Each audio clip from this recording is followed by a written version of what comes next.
প্রিয় দর্শক দেখেন, সিলিয়ারটি পাকিস্তানের বলনেসার লাগানো হচ্ছে। গত পর্বে আমরা দেখিয়েছি, এই পর্বেও আমরা দেখাবো যে কীভাবে বলনেসার লাগানো হয়।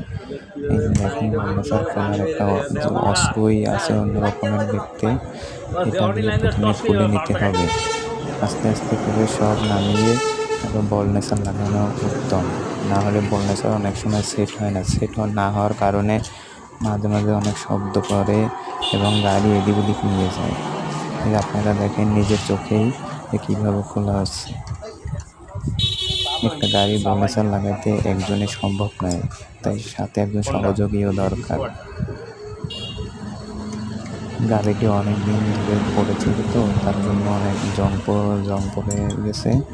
আমরা আস্তে আস্তে খুলে তারপর বলনেসারটা চেঞ্জ করবো। আপনারা সাথেই থাকুন, দেখতে থাকুন।